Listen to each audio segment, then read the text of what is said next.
Well, I guess we should get started because it's 1 o'clock. I'm Annalie Looper, and this is... Yeah.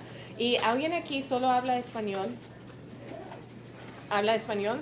¿Y inglés también? ¿Hablas los dos? Ok, entonces vamos a hacerlo completamente en inglés. Entonces, si está bien. We were advertised without our knowing as being a bilingual session. Oh. And I think the person who did that didn't realize if it's bilingual, it's twice the time. And they didn't give us twice the time. So I think we'll do it in English, but if we need to switch out or do some Tex-Mex, we'll do that too. I was told that we have to know who's in here. So if you signed up, if you'll put a check mark next to your name, and if you didn't sign up, write your name in here, and I will pass this around. So I guess we'll get started. So there's two of us doing this. We're friends, but we don't work together. So we have completely separate presentations that are harmonious. So I'll go first, and I'm going to give a little overview of American Gateways. We're a nonprofit immigration law firm, and then also kind of dive into an immigration 101. And then Israel is going to talk about La Puerta, which many of you probably already know about, but tell us a little bit more about how church can minister and be with migrants in our communities. So let's go. Oh, nope. Technology is not my friend. So I'm an attorney with American Gateways. We are a nonprofit immigration law firm. We have offices in San Antonio, Waco, and Austin. And we've been around since 1987. So we opened up as PAPA, or the Political Asylum Project of Austin. And now we do a wide range of immigration, legal services. I run our Waco office, and I'm also the legal director for our entire organization. So we provide direct legal services, but we also do what's called pro se representation, or helping yourself. The sad reality is there are not enough immigration attorneys to go around, especially for low-income immigrants. And so we do clinic models where we provide the tools that folks need to kind of maybe submit their asylum application or file a motion with the court, but we're not necessarily becoming their attorney for the next 15 years that their case is pending with the immigration court. So those are some of the models that we're trying to be used to help as many folks as possible. So I think it's important, if we're talking about how to walk alongside as the church with immigrants, that we actually have an understanding of what is facing immigrants at various stages of the immigration process here in our communities. It's a very complex process. Two immigrants are not going to have the same experience because it affects people very differently. Sorry, we're going to do a little Schoolhouse Rock here. My intern made this recently, so I'm going to try to figure out what she wrote. This is kind of an overview of the federal immigration structure. So immigration law is federal law. It's not state law. The federal government determines who comes into the United States and how. And so these are kind of some of the key players. I will say Congress. Well, Schoolhouse Rock, 3 branches of government. We have the judicial branch, we have the executive branch, and we have the Congress. So Congress makes the laws. They're in charge of making immigration law. The executive branch is in charge of implementing that law. And so under the executive branch, so that's President Trump, there are 2 departments that deal primarily with immigration issues. So the Department of Homeland Security, or DHS, they're kind of the big player, and many people probably know INS. That no longer exists after 9/11. We realized that there were too many departments not talking to one another, which led to terrorism happening here, so DHS was created. And under DHS, there are 3 departments that deal with immigration. So ICE, Immigrations and Customs Enforcement, U.S. Citizenship and Immigration Services, or USCIS, or UCIS, if you're saying it in Spanish, and then Customs and Border Protection. So if you've traveled internationally, you have met CBP, or Customs and Border Protection. Their job is to enforce the immigration law at the international ports of entry. So the Mexican border, the Canadian border, and then international airports.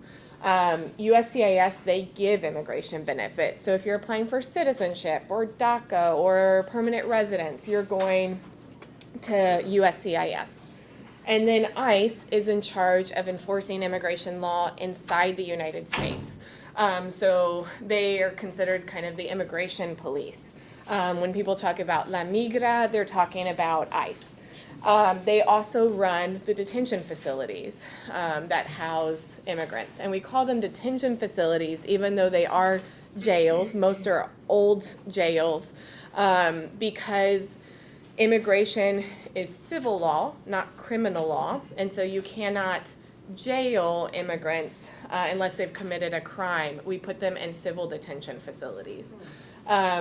So there are two kind of branches of ICE that, well, there's a lot of branches, but two that we mainly deal with. ERO, so enforcement removal operations, so that's who's going out doing raids, they're running the detention facilities.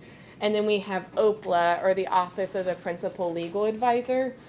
So when someone goes to immigration court, like they're in deportation proceedings, we have a judge, and then we have a trial attorney who is an ICE attorney, and their job is to get you deported, and then you have an immigrant. And they don't have a right to an attorney because this is not criminal law, it's civil law, so there's no constitutional right to an attorney. So you have 5-year-olds, unrepresented, in court with a government paid for attorney whose job it is to deport them. So that's how our system is set up. So let me talk a little bit more about immigration courts. I won't get too nitty gritty. But immigration courts are not Article III courts. Article III courts are created by the U.S. Constitution. It's the judicial branch of the government. Immigration courts fall under the executive branch of their government. They're what's called administrative courts, which means that they help the executive branch administer a certain law. There are issues within the executive branch's purview that need to be figured out in a more formal setting. So there are different types of administrative courts, which immigration court is one of them. So an immigration judge is not an independent judge falling under the judicial branch of government. They actually work for Pam Bondi, the Attorney General, which means that when Pam Bondi or another Attorney General decides, hey, I want to decide how asylum law works, they can do what's called certify a case to themselves and decide, hey, we're going to change up the asylum system today and how the cases are determined. And that is totally, in large part, within their right and power to do. So again, in a courtroom deportation hearing, you have a judge whose boss is Pam Bondi, you have an attorney who is government paid for, ICE attorney, and you have the immigrant who may or may not be represented. So the system, in my humble opinion, is very flawed and set up to not support people's rights, but lead to their deportation, which is why we see that the vast majority of people who have hearings or seeking asylum are denied. And I would argue it's not because they don't have a viable asylum claim, but it's because they're unrepresented and don't have access to counsel. How are we expecting someone who, a child or maybe an adult who doesn't have formal education, maybe is not even literate in their own language, to fight against a government paid for attorney? It's just impossible. It's an impossible setup. A question real quick. Yes. Can they have an attorney if they want? They can. I know it's expensive. Yeah, so but they're allowed. Yeah, they are allowed to have an attorney. There is access to counsel issues. So, for example, I'm representing a woman who's detained right now, and she is very well known to ICE that she is represented. They know I'm her attorney, and they have secretly tried to meet with her several times without me knowing to get her to sign deportation papers. And so, yeah, there's access to counsel issues. But yes, you have a right to have an attorney present at your immigration court hearing to give a kind of overview of the cost for a full asylum defense claim. You're probably paying about $25,000 for a private attorney. Obviously, nonprofit attorneys, we do this work. Our organization doesn't charge for full representation. But there's only so much time in the day. I have 2 little kids. I often work till 11 o'clock at night, and we're just trying to make it through this year right now. But people have a heart for this work, but it does take time. It does take resources, and every life matters. And I have to remind myself, my life matters too, and my children's lives matter. And there's only so much. Yeah. Just from the diagram and a little explanation, I have a case and an issue, so let me just throw it out quick. Okay. Which department will we put the embassies around the world in the United States? Oh, that's a whole, I didn't even go into that, but way to delve in. Okay, Department of State. So Department of State is like along this line here. And so some people, so like if you're getting a tourist visa or student visa, some types of permanent resident applications have to go through the consulate and the U.S. consulate in your home country, and those are controlled by the Department of State. So it's a whole nother thing. Yeah. So the Department of State doesn't work with Department of Homeland Security? I mean, they communicate when they want to. Well, the reason I'm asking because my problem is this. I came to the U.S. as a student. Mm-hmm. And then while I was in school, the church I was working with, the guy who was pastoring my group, he took an assignment somewhere else. Mm-hmm. So the senior pastor, me also being an ordained minister, asked me to take care of that group of people in the church, to pastor them, African Fellowship in a Methodist church. So I told the pastor, I can't do this because according to the law, as a student, I'm not supposed to work. Right. So I can keep volunteering because I've already been volunteering. Then they consulted the legal people and said, okay, upon graduation, he can take a religious worker visa. Yeah. Under that religious worker visa, then he's qualified to do everything.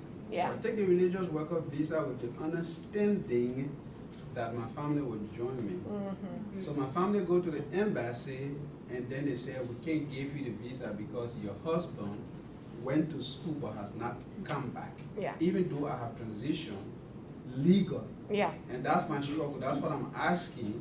If one group of people in the country agree that legally they give me the document to continue to work and stay in the country, how then can another group of the same country, people say, we're not going to give you your...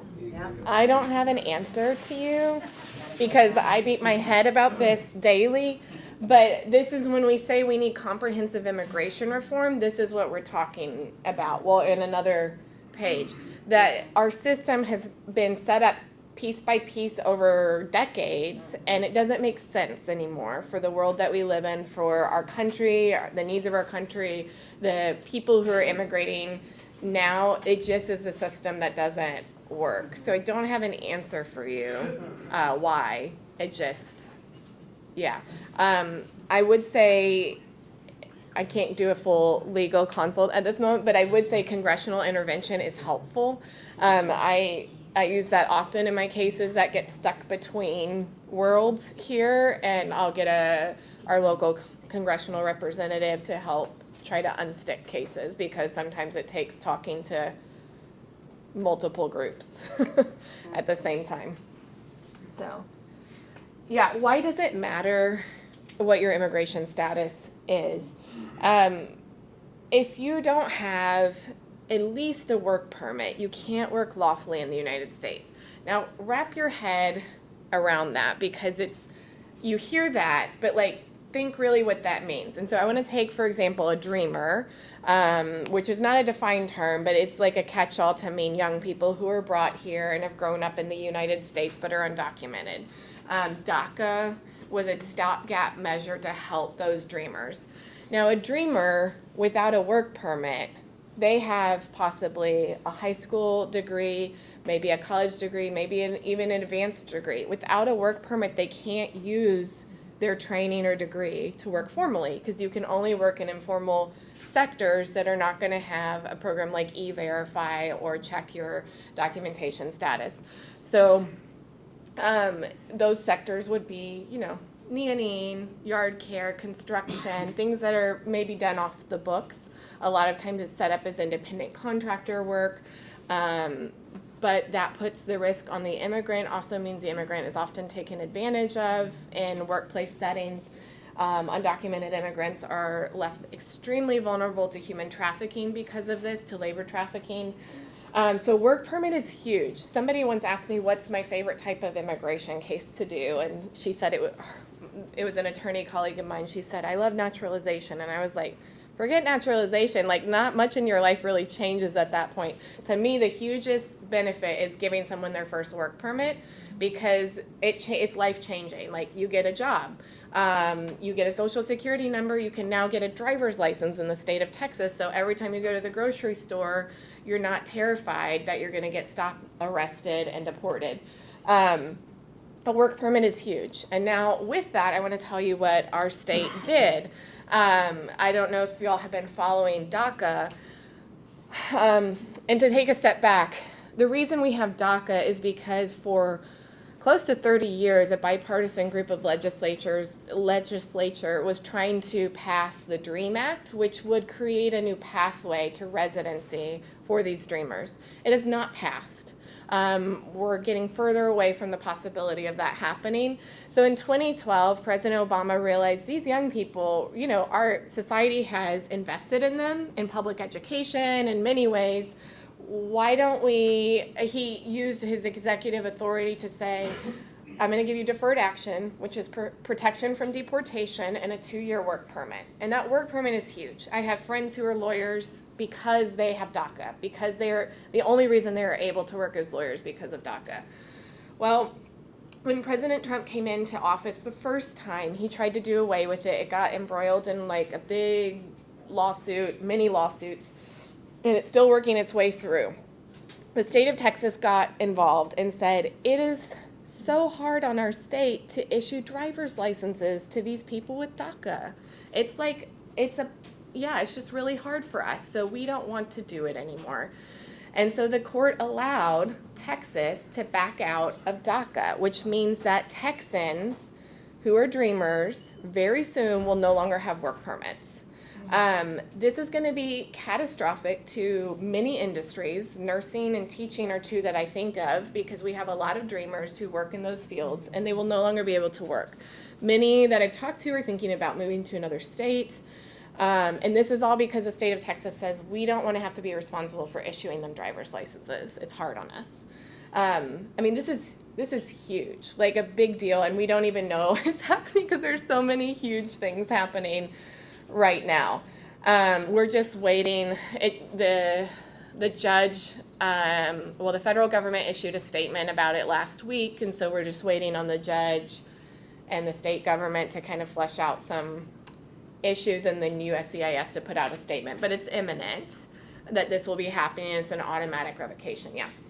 Do you know how many, on estimate, of DACA dreamers are in Texas? I think a couple 100,000. Yeah, it's a big deal. So the state of Texas has already revoked CDL licenses for dreamers. So no more truck drivers that have DACA. It was recently when they did that in this past months when they revoked the DACA permit.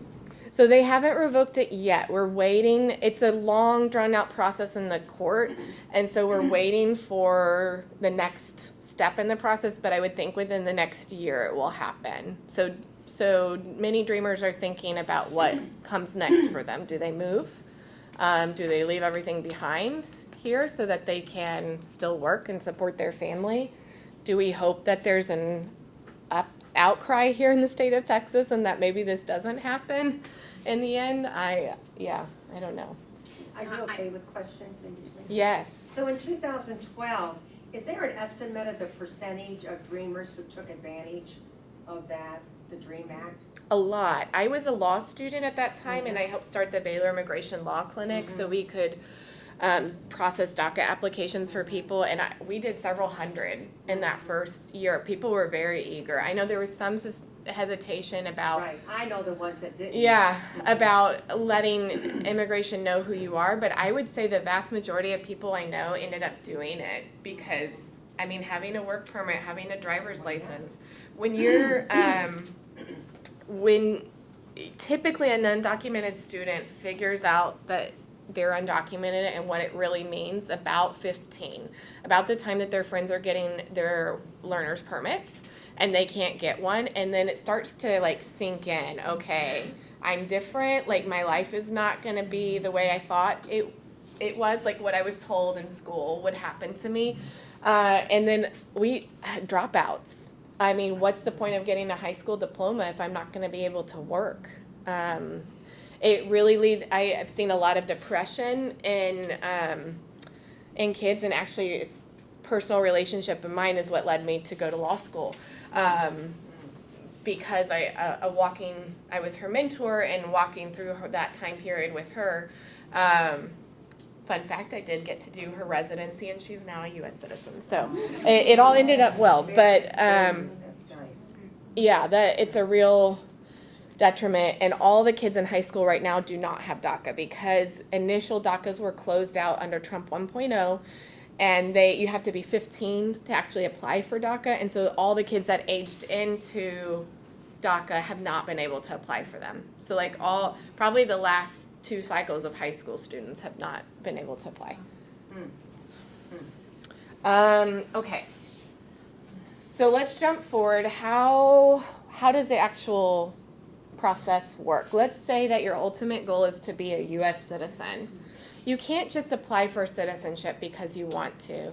Sometimes I delve into the comment sections on social media when there's an immigration story and people are like, they've been here 30 years, why didn't they just pay for their citizenship? I can't believe it. As if there's some little process where you just pay to become a citizen. There's not. To become a citizen, you first have to be a lawful permanent resident or an LPR. Again, my intern just made this, and I just realized she should have like flipped it. I like how they do it, but whatever. So imagine USC is on the top, and then before that, you have to be an LPR, lawful permanent resident, green card holder. Those are all synonymous. But you can't just apply for residency because you want to be a resident. You have to have a way into the system. And there are 4 primary ways into the system: family, employment, visa lottery, and humanitarian. I'll go into those a little bit more. But basically, let me just summarize it very quickly. So family would be a close family relationship. Somebody already has status, so they're already here or here. Employment, you have highly skilled employment, labor, and you have to prove nobody else in the U.S. is able or willing to do it. These are not temporary employment visas, which are like over on the side and don't lead to permanent residence. These are highly skilled applications. Visa lottery is for people who come from countries with historically low levels of immigration to the United States, and like it sounds, hard to win, like the real lottery. So there's 50,000 visa lotteries a year, and it's a drop in the bucket in our total immigration system. In this area, Nepal is where I typically see people coming from under the visa lottery. Most Latin American countries don't fall under this. Many African countries also do not fall under visa lottery. Humanitarian, something bad has happened to you either here in the United States or in your home country. So let me just summarize again the ways into the system. Already family member here, specialized employment, you come from a country that qualifies for visa lottery, or something bad has happened to you. And that's it. That's your way into the United States permanently. And again, when we talk about comprehensive immigration reform, we're talking this system needs an overhaul. Because just because you want to come is not a way. Yes? Under family-based, excuse me, does it matter what their legal status is? Yes, so Do they have to be a citizen? yeah, they have to be either a permanent resident or a citizen, and I'll go into family-based and humanitarian more in just a second. You had a question? So, if somebody gets on this path, what would you say is the typical timeline? How long does it take to go from beginning to U.S. citizenship? Oh, all over the map. And let me show you why. I just finished, well, actually it was last year, but I finished an asylum case that our organization had had for 20 years. So we just finished it. We won, but I mean, like, man, we went at that case for 20 years. So that's why when I say we have to find pro se models and other models of service, because when you sign on to a case as an attorney, you might be with that family for a generation or two. Like, it's a long-term commitment. So I'm going to dive into family-based and humanitarian, because we as a nonprofit, we don't do employment-based visas. We don't help an employer make a profit. And then so those are private attorneys that are doing that work. And then we also don't do visa lottery, because for those folks are going to the Department of State and applying once in home country before they come to the United States. So I do want to mention, just to kind of ground us in this very complex system, the things you don't see on here: student visas, DACA, tourist visas, H-1Bs, some other temporary workplace visas that you probably heard of, and you're like, man, Annalie is lying, because I've heard people use those. But those are all temporary visas. DACA is not even a status. DACA is like in another world. It's just protection from deportation, but not an actual status. The same with TPS, temporary protected status. It's not an actual immigration status. It's protection from deportation because of some usually natural disaster that's happened in your home country. But tourist visas, student visas, those are non-immigrant visas, meaning you're not planning to come here and stay permanently in the United States. You're coming for a specified time period or specified reason, like studying, and then at the end you have to return to your home country. And changing from those visas into this process is very hard, as our friend has explained. It's not just a flip of the switch. And so I've talked with some Baylor students over the year who are on F1s, and they're like, I don't want to go back. And I'm like, well, how do you fit into this system? And so it's a very, not intuitive process. So let me talk about family, as you were asking. If you want to apply under a family member, your family member has to be already a permanent resident or a U.S. citizen. And then there are levels of family members. So, for example, a resident can only apply for their spouse or their unmarried child. They can't apply for any other family members. A U.S. citizen can apply for their spouse, their children, their parents, and their siblings. In the last election cycle, you probably heard the term chain migration. It's a derogatory term used to describe the family-based petition process. And so what I would hear is, oh, if you let one person in, their whole village is going to come in, which is just not the reality. We don't have a system like that in the United States. I heard some congressional representatives who, again, their job is to make the immigration law, don't even understand how it works, because they're saying, if you let one person in, they're going to bring their grandparents, their cousins, their aunts, their uncles, all of these folks in. And I'm like, where's that system? I've never seen that one.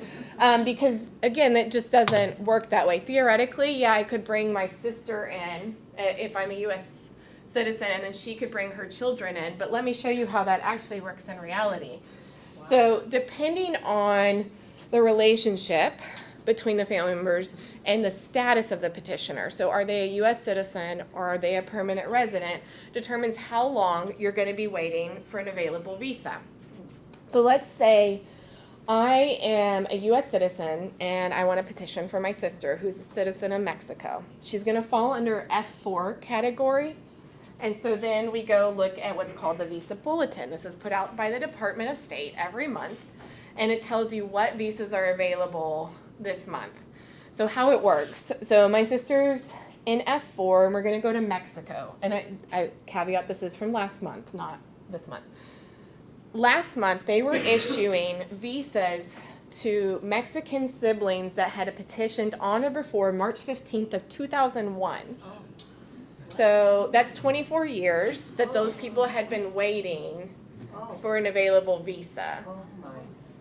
And so in that time period, yeah, my sister then could get her residency. It's going to take a couple years to process that. And then she could petition for her children, but they would be, if they're adults and they're unmarried, they'd be F2Bs. And so then they're going to be waiting another couple decades.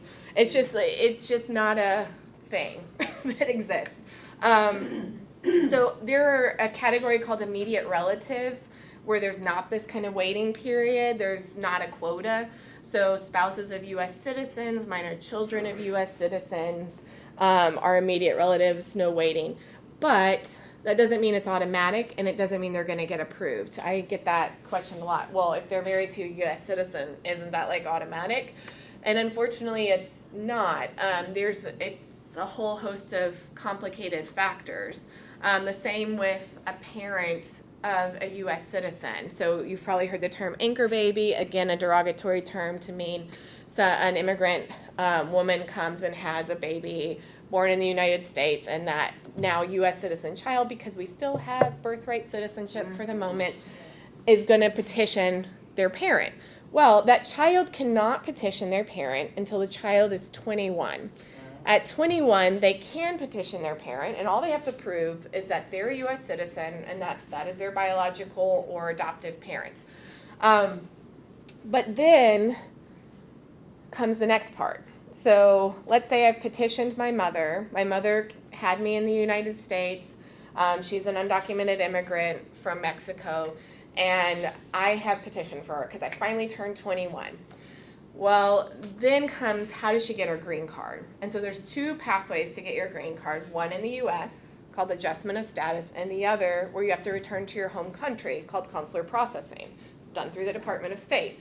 And the best is adjustment of status. We always want people to stay here and do the process here. But to do that, my mother would have had to come into the United States lawfully in her entry with a visa. And she didn't. She came across the border without status. And so she can't do adjustment of status. She's going to have to consular process. The problem is the law says if you've been here for more than a year without status and you leave the country, even if it's to go to your consulate interview in your home country, you trigger a 10-year bar you cannot return. There's a waiver for that 10-year bar, but you have to prove that your lawful permanent resident or U.S. citizen, spouse, or parent will suffer extreme hardship, not your child. So this is a common scenario I have where I have a family set up a consultation, their child's finally turned 21, they're ready to go, and I have to break the news that they don't have a qualifying relative for that waiver. And so their only option is to leave for 10 years and hope that the laws don't change irrevocably, that they can get back in the future, or remain undocumented in the United States. And that's it. There's not a fine you can pay to get around that. It's really very unforgiving and very devastating for people who have been waiting for 21 years thinking that they were finally going to have their time. So How does one become documented? Documented through this process back here. Is there a time limit on that? Like I've been living here, no, so they still could. Yeah, and so one of the things I see a lot is that, especially in Waco, there are, which might be hard for people to understand who are not in immigrant circles very much, but there can be animosity between recently arrived immigrants and immigrant families who've been here, some for generations, so second, third gen. Mexican Americans might be like, why are y'all coming and taking resources? And a lot of what I find often is that folks don't realize that the way that many of their ancestors came in the last couple generations doesn't exist anymore, because we have a lot of second, third generation Mexican Americans whose family came through amnesty, and there is no amnesty. So their parents did not, or their grandparents didn't have to go through this process here, and they don't have to face what immigrants are facing today. What their family faced was a blanket pardon, which I personally think we should do again. I mean, we have 14 million undocumented people in the United States. This process is clearly not working. We need to do something else. But we don't have an amnesty. And so I think it's important for us to talk about this because there is animosity, not just in our communities, but even within our own churches, of people not understanding that, again, one immigrant story or one family's story of immigration doesn't mean that that is what's happening today or what other people are facing. Okay, very quick. Oh, yes. If you're married to a US citizen and you've applied, are you prevented from being deported? No. Even during that 20 years it takes? Well, a Whatever. U.S. citizen's spouse is not Fast. probably going to be waiting 20 years. Okay. Again, depends on how that immigrant spouse entered the United States. It's very complicated. So it's not an automatic. But I would generally say most spouses of U.S. citizens will probably be able to complete their process within 5 years. Protected. If they're, no, not No. protected, no. Oh, okay. No. I was actually on the phone with a client earlier while I was sitting in the back eating my Chick-fil-A who's a spouse of a U.S. citizen. And he got a waiver approved, but now he has to wait probably a year and a half before his interview will be scheduled in Juarez. And he is undocumented during that time, no protection. So we're talking about safety while driving, all of those kinds of things, yeah. So what would you say kind of causes this delay of like why it takes so long? Is it like bureaucracy? Is it intentional malice of the design of it to take long? Like why is the system kind of like built to take so long for so many people? Good question. Beyond my pay grade. Opinion. Yeah, I think the bureaucracy, this process was set up in piecemeal over decades, and it's just doesn't work. Like watching different departments of immigration try to go digital is so painful. I'm just like, why is this happening? It's wild. But then you look at where their money is going. So why are tons and tons of government resources going to ICE enforcement instead of paying for more immigration judges to clear out the backlog? You expect people to show up to their immigration court in 10 years when it's finally scheduled because it took forever to get to court. Whereas if you paid for more judges, they'll come. People want to come. If the government helped to fund nonprofit attorneys to represent people in court, people would go to court. People want their day in court.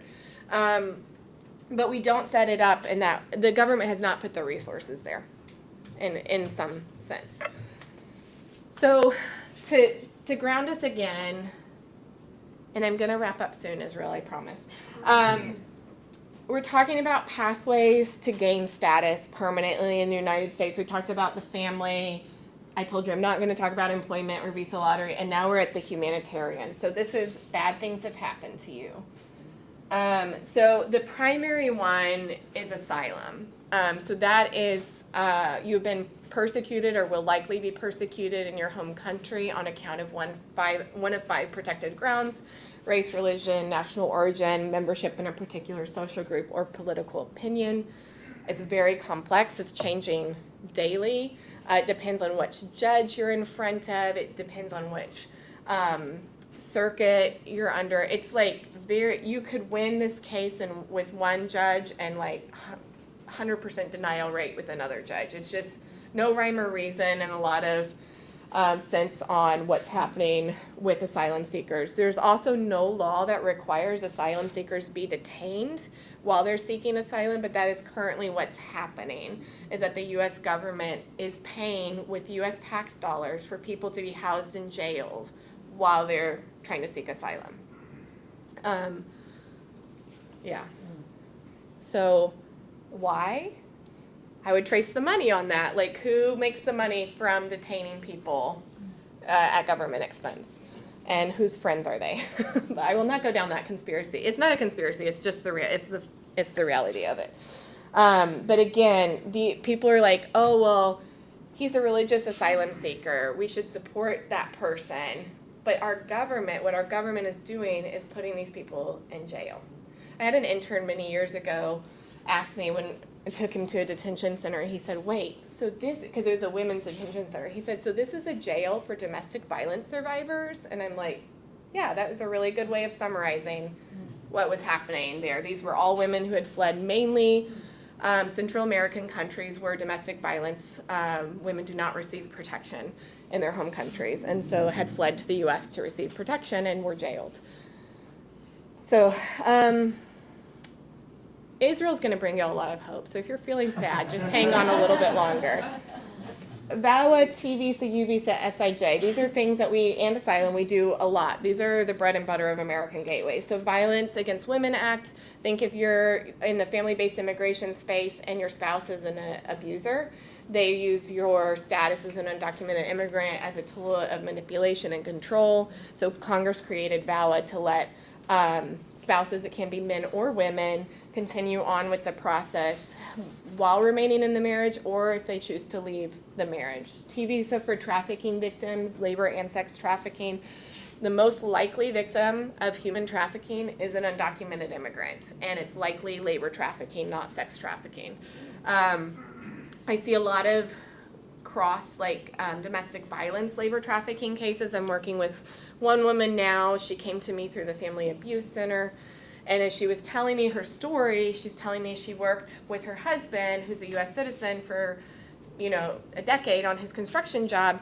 And I asked her about how much she was working or how much she made. She never once was paid by him, and which isn't trafficking in and of itself. But then the question is, why did you feel like you had to keep working? And the answer was, he would beat me or he would take my kids from me. And those coercive elements make it trafficking. He forced her to continue working for free for him so that she would not leave him. And she was fearful. So we were able to, we're in the process of applying for a T visa for her now. U visas are for victims of qualifying criminal activity here in the United States. These are folks who have historically not wanted to report crime for fear that the police will detect them as undocumented and then deport them. Like, why am I going to tell them I was robbed if when I report that, they're going to find out I'm undocumented and now I'm the one in trouble? So Congress created the U visa as a crime-fighting tool because all these crimes are going unreported and uninvestigated, which makes our entire community unsafer. SIJS, Special Immigrant Juvenile Visa, for children who've been abused, abandoned, or neglected by one or both parents. A lot of the UACs or unaccompanied children that have come to the United States qualify or may qualify for SIJS. However, this last Friday, the Trump administration, started what they're calling Freaky Friday. That is the literal name, and it's to basically scare children into deporting themselves. And so they're issuing letters to unaccompanied children to say, like, we're going to arrest your parents, or you're going to get detained when you're 18. And they are calling this Freaky Friday. Can't make this stuff up. Excuse me, this one is almost impossible because I am bilingual teacher, and then I was a school administrator, and it was this student in 5th grade, he was abused, horrible, and the grandmother, she knew by the uncle. Mm-hmm. And this one here, U visa, or this one? I reported to CIPS, mm-hmm. And they said, because it happened in Mexico, although the mother was citizen, mm-hmm. They said, we don't do anything. So, and the grandmother took the kid again, mm-hmm. With the uncle, so it was horrible. CPS is, I think there has been some training over the years that's helping some of the situation. They have been helpful in some cases. I had a child who was able to get SIJ through CPS because they had to take custody of her. But yeah, feel free to call me next time too. Are you in Waco? Well, now I am just retired now, but we have no more. I live in Dallas. Oh, okay. Okay, so I'm going to end with a quick client story, and then Israel's going to take over. My whole life has pretty much been Texas. I didn't tell people that I was undocumented, so it was definitely different. Especially seeing all the other teenagers getting jobs and driver's licenses and college. And then it was like, you kind of can't do that because you don't have status. I guess my parents have always tried, but we just never had the money for it or never could find an attorney that was honest about things. And then I married young. At first it was like, you know, oh, he's a great person, he was nice, he was loving in a way. And then he wasn't. And then it was always talking about, you know, you're an immigrant. And he'd use slurs and all that other stuff. And then he'd tell me, you're never gonna be anybody. And he would hold it against me all the time. You're not gonna get a status. You'll never get a status. I won't let you. Then I got pregnant. And that made things worse in the marriage. Yeah, I got really, really, really bad. Firearms, even. Just a lot of alcohol.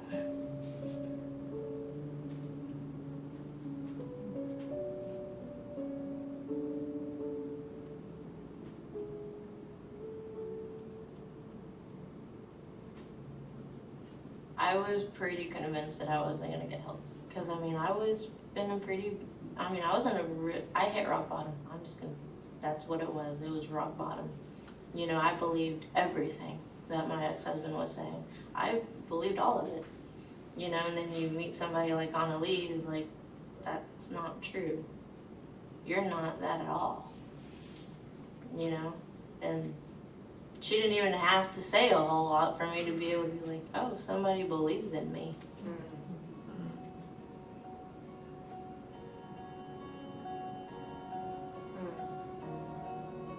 So the steps are definitely not always easy, and the wait wasn't easy because you have to be patient for it, for sure. You get your work authorization, and then it's like, oh my gosh, I can work now. And I started off at a little store, at a dollar store of all places, and everybody else who's there hated their job, and it's like, I'm gonna be there on time. I'm gonna be there an hour early if you need me. I can tell you how that day went. I went to work, I got up early, I went to work, worked my shift, and then she calls. I said, well, let's have a Zoom meeting. So, you know, we talked about it, and she tells me, you got approved, I got your green card. And to me, it was like, oh my gosh, you know, and I'm sure I said some expletives, but I was excited. That feeling was like, I get to do all these things. I get to actually not be afraid, because now I have this.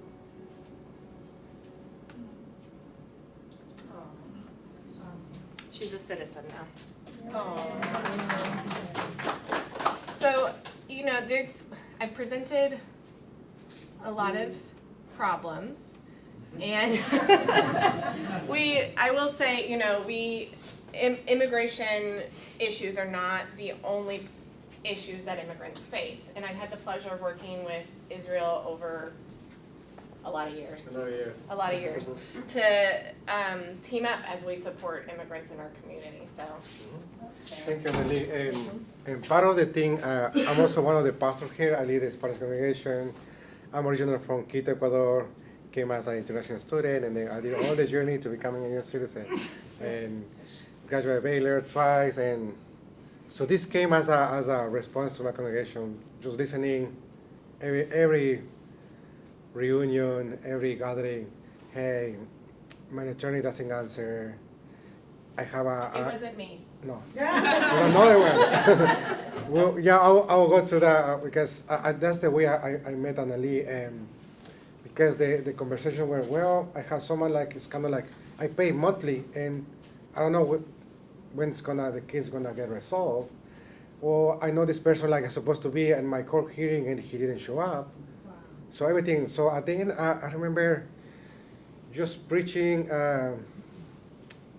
For one of the church members that he was getting deported, and in the case, kind of like I was kind of like, let's see, like how's this? Like let me learn, because for me it was kind of not new, because in San Antonio I work in a facility, So the other side of my story is like I work in a facility in San Antonio with the facility. I think when the map that show Annalie, this facility houses all undocumented immigrants, kids from the border and placed in the home. So I did all the paperwork, reunification with families, and so I had kind of the background from that kind of experience, seeing like how the process goes and the things. But leading the congregation as you're actually facing like your church member, you're actually like you're seeing this person every single week, every time you meet with them. So kind of went in my heart like how as a church we can respond to this, how as a big building First Baptist can support this community. So it came a lot of doing research in Waco, how things can work for the people, not for the church, for this community. So I met Annalie, I met a couple of social work interns, and the idea was let's create so something like someone goes and somehow with the name and the symbols they get connected. So somehow they get connected because there's the meaning, there is like the faith component, because that's kind of like the church brings to the community. It's something like Annalie and all the beautiful map that explains about like how someone should work in those steps and going, hey, I became a U.S. citizen. But sometimes that doesn't happen. If you do anything in between, like you can just go reverse. So and as a faith a community, as a faith leader, one of the things like we always have in common is I believe, because I believe it is sometimes the response, the Jesus response. I believe in you is what Jesus did. So I believe in you. I believe you because you are poor. You don't have a shelter. You don't have this. You don't have rights. They have taken your rights. They have abandoned you. You don't have this. So and it's the same model as that Jesus worked in the community, as even being told that he was the outsider, even though he was from Nazareth, Galilee, because they thought like, well, you're not a real Jew. So it became about creating a church ministry that portrays this, de las manos de Jesús, the hands of Jesus. So I like this definition because it kind of compels our faith, compels our building, compels about this community specifically because they are, one of the things I just want to insult anyone, but in economic language, the slaves in the 21st century are the immigrants. Even though we're not bringing them, they're coming. In the past, like with African Americans or the other cultures, we brought them to our communities, but they are not. They are coming on their own, but they don't, and they are in this category. So as a ministry of accompaniment, I like this definition because it is the walking alongside, not in front or behind, because sometimes we want to just, this is the immigrant, we are a church, I'm sorry, we just cannot help you, and we like to close the doors. But I like the idea about like, it is like a big load that they live every day, just not having ID, not having a social security number, so all the access, just in fear like if I get stopped, I want to get deported. What happened with my kids? What happened with my things that I have built over the years? What's going to happen? It's not like the U.S. I'm going to save you when you come back. It's going to be everything here. And I like this idea, this definition, because it kind of helps me to understand about the compassion. Meet them in the real space, their homes, schools, clinics, stores, because they have a life. It's hard to understand for me, like you are an immigrant, you don't have those documentations, just to be in a 4-room wall and spending the whole time there, the whole life there. You have to get out, you have kids, you have family members, if something emergency happens, you have to go to the hospital. So it kind of like allows to how you are thinking about a ministry that walks alongside this community, kind of goes in this direction. There are three things like you want to consider when you develop this. It has to be always faith, because it's kind of unite us, because it is like the human connection. It's a divine connection, because it is the faith, it is our faith like rooted in this. And our basis, like, not even the basis like in the last 2 years or 5 years or 10 years, just in the beginning of the gospel. Because in the beginning of the gospel was give your coat, give your things you to hunger, give the things that you have. And the cross-cultural engagement, I like this thing because it is the embodiment. So I want to put myself in their place. I want to put myself in their shoes. Feel what it feels when you are in a court hearing and say you are denied. Your visa is not approved. You are in the deportation order. Just feel those feelings how the way they are feeling, or feel those feelings like how you live as an immigrant who doesn't have papers. And I like this part. Sometimes we don't want to use it because it was advocacy. It is fighting against our government, but it is as well like as the prophets, as the way of the Old Testament called us to do. The liberation. You want to liberate people who are slaves. You have to be somehow create a ministry that liberate them. Somehow like create a living space, a living community, so they can also experience what is freedom, what is the cheapest way to liberate them. So as you think about like what is I can think of in another holistic way, the embodiment, the advocacy, the liberation, but what are the things that can work like if I'm trying to think of this ministry. So if you are thinking of creating a ministry to the Spanish-speaking community, you should have someone that speaks Spanish. So it's hard to create something like nobody speaks Spanish. So bilingual stuff is good. And also humility, because I know like everyone does it like I don't speak Spanish, but I like tacos. That doesn't make sense. And you have cultural sensitivity, because you have to like understand like their culture. The knowledge comes from Mexico.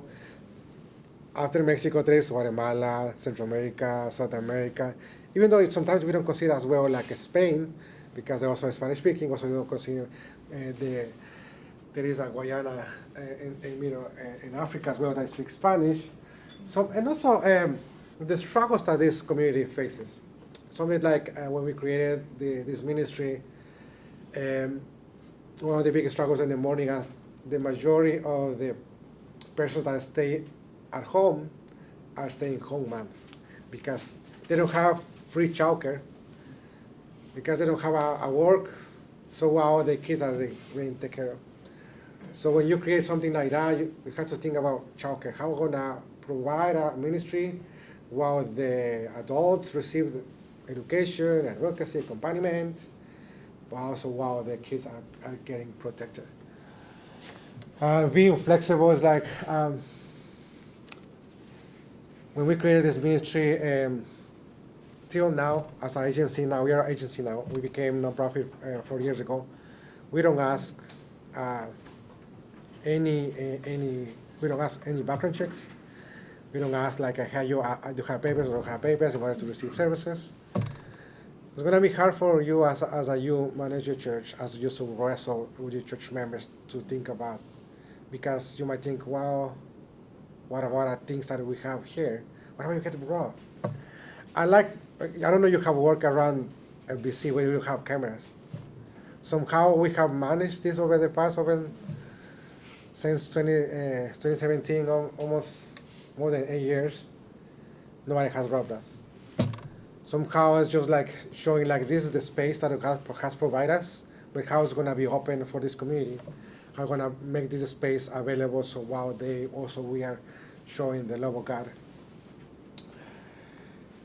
I like this part because it's how create a group where you're not going to fight yourself. You just cannot fight yourself when you advocate for this community or walk alongside with this community.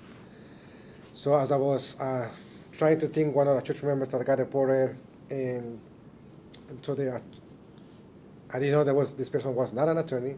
It was just a notario. So, and notary means like nowadays you have to be an attorney. In Latin America, you are a notario or a notary, you have to be an attorney. But here, this church member his case was with this notary who was not an attorney. He messed up everything, and I know almost 2 families from a church were in that situation, and I didn't know, like, as part of our advocacy as a church as well, as a ministry, getting together with other attorneys, with other community members, and hey, how we can make this thing that happen to other church members, to other people in the community. There's a good way to do it, so you can report them. You can do it and say, hey, you're not gonna hurt anyone else abusing in that way. So it's just expanding your ministry. Sometimes we wanna do by our own. I like this way, but sometimes we don't wanna open and say, hey, I know there are social workers in our community. I know there are attorneys in our community. I know there are bankers in the community. So La Puerta, I'm going to go to our ministry that was created. So our ministry became as La Puerta. The name is the door, and one of our logo is the key. The idea was it has to be a meeting. It has to be like someone comes and say, hi, this is the door, it's the key, and it's always like a meeting for them. So I just come to this place, a ministry that come, and somehow something is going to happen, something is going to open. So we offer a lot of the classes, GD, SL, counseling, case management, resources, legal services. We don't have an attorney, but we partner with American Gateways. Community advocates, we have a ministry that educates, accompanies and advocates. And one of the things, like at the end of developing this ministry and just becoming a nonprofit, because it is the next step in a ministry. And I would say, not offending anyone. Sometimes, and always in change of leadership in a church, sometimes ministries either dies or just never happens again. So I like that our church, First Baptist, was doing ESL back in many years ago. I didn't know about it. And then when this ministry started, they were already doing it. Somehow they stopped. And I know also that remembering that they were doing sewing classes. Somehow they stopped. So I know because of the change of leadership. But the next step of the challenge for this ministry, for us, La Puerta, was becoming a nonprofit. I want to explain a little bit because I want to be super fast, and you can ask me more questions if you need it. But part of our research as a church was, well, I like this ministry, I like this idea, yeah, we're serving this community, but how are we going to make sustainable? How I want to make, like, someday, like, someone, well, you as a founder leave, how this is going to continue. So because that's the challenge for our church, how it's going to continue. Is there something like sometimes our church don't think in that direction?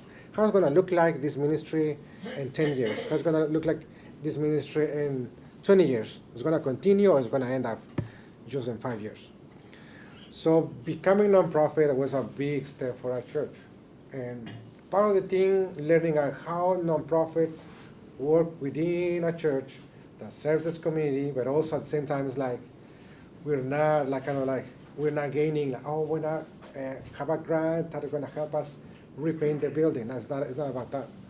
Specifically for this community. So what we did is building this nonprofit within First Baptist is like you can, in the bylaws, you can create, say, like, what we did is like half of our board members are church members. So there's the commitment of our church that is not going to stop. It's not going to say, well, thank you because you are doing a nonprofit and, well, you can build your own salary, you can pay your building, your rent, and then bye-bye. So when we did this, it becomes intentional. So we see the value from our church, we see the value for the community, but also we want the church to be involved. So half of our members are church members, and the other half are community members. Because we want to balance, not only like, yes, we love the church, but also we need to hear from the community, those people that are in the community, but also know what's happening. So that is like the idea of this nonprofit. That is almost 4 years. We are serving about 300 students weekly, different classes, morning and evenings, and a lot of stuff that we do. And I know it's hard in this time to even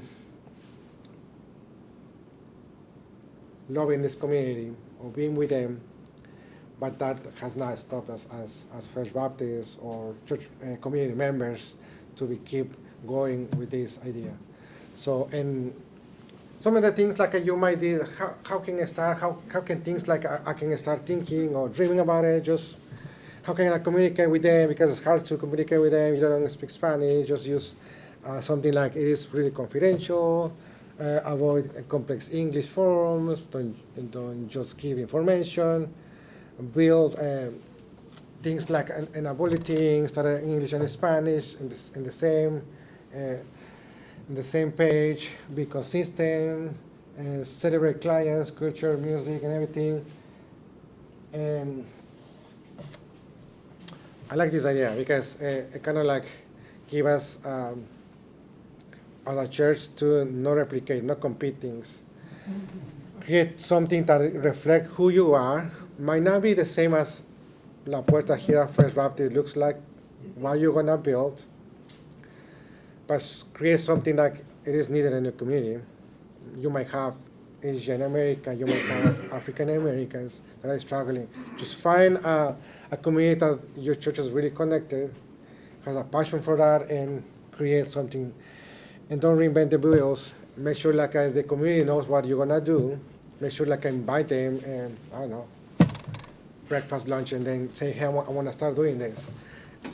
So one of the things when we create this, there was a group, Pastoral Alliance here, Hispanic Pastoral Alliance, and then we would talk about this project. One of the fear was like, are you gonna steal our church members?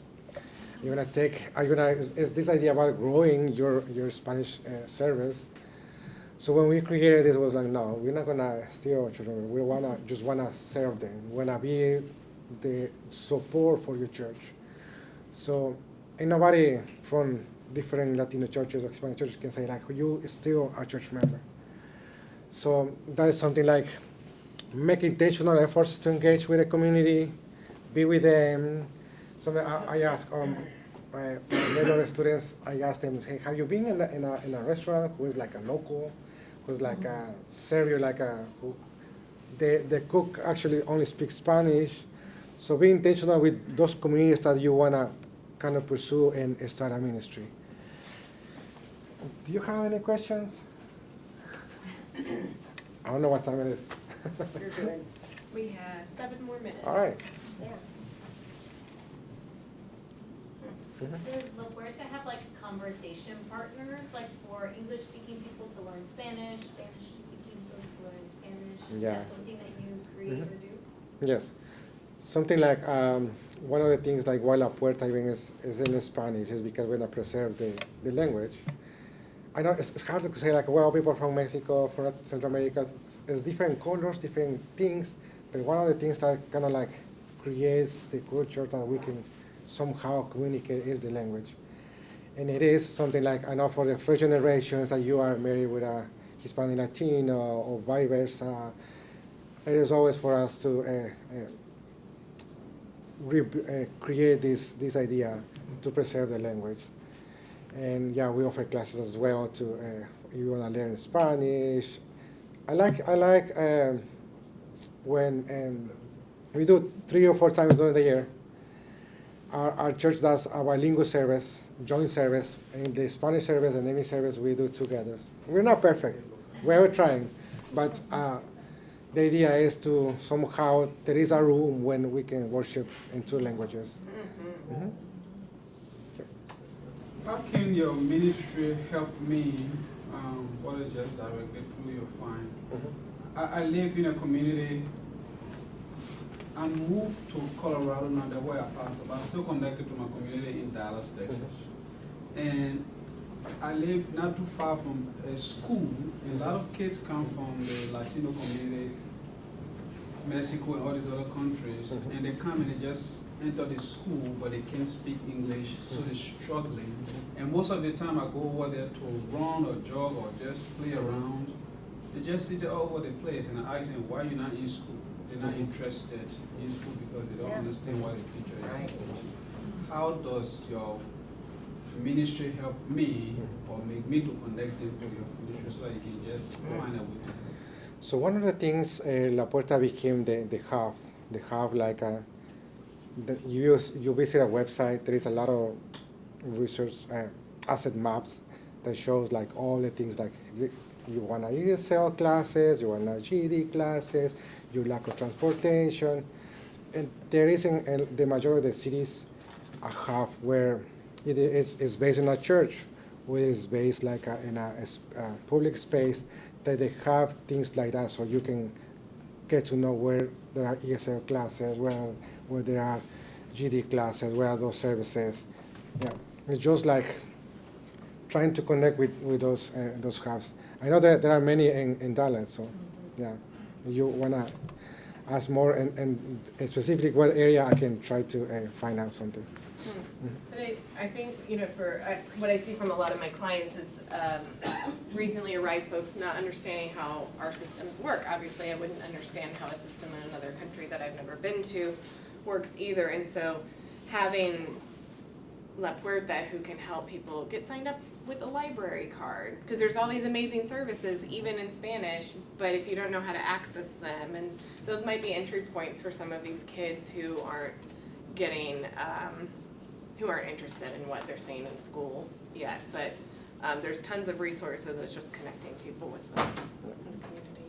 Yeah, I have lived in Waco all my life, and have seen a lot of different immigration issues and immigrant issues, and just not because Israel's my friend, but seriously, La Puerta has been, and he said it, the hub has been the #1 hub in Waco that I know of that has been available to help, and they don't beat around the bush. They'll tell you you can get help this way, and it's not gonna. There's just been a lot of fraud before. Yes. And this La Puerta is #1. Oh, nice. Can I say one thing Sure. about legal services? Since we're talking about religious, so I came to immigration law as a Christian. I'm part of a bilingual Mennonite church, and Mennonites have historically cared a lot about issues of immigration. It's part of how Anabaptist came to be. Mm-hmm. Anyways, I won't get into that. Mm-hmm. But my church kind of commissioned me to go to law school to do this work here in the community because there were no nonprofit immigration lawyers at the time. Mm-hmm. So I say that it's a long-term goal, but it's something that churches, if this is an interest that you have, I encourage you not to go the route that some well-meaning folks have wanted to do, which is become an accredited organization through the Department of Justice, which allows non-attorneys to function as attorneys. And I have seen many well-meaning churches try to do this, we'll start providing legal services. It can't be that hard, right? And so they'll get accredited, and it's disastrous because it is such a complex field. I'm part of a team of 50, and we are able to do this work well here in Waco, even though we're only 3 in Waco, because we have a huge team that's staying on top of all these different issues that are changing all the time, like literally multiple times a day right now. Yeah. And so I encourage churches, even if you hear this, let's become DOJ accredited, steer clear of that. Invest in your young people. Maybe they want to go to law school and start doing this. I do see my work as an expression of God's love in our world and God's calling for me. And so I come to this out of my faith, even though I don't work for a faith-based organization, and we don't have to make it faith-based just to be an expression of God's love. That's all I'm going to say on that. Very nice. Yeah. Very nice. Oh, are we done? Okay, we're done. Thank you. Yeah.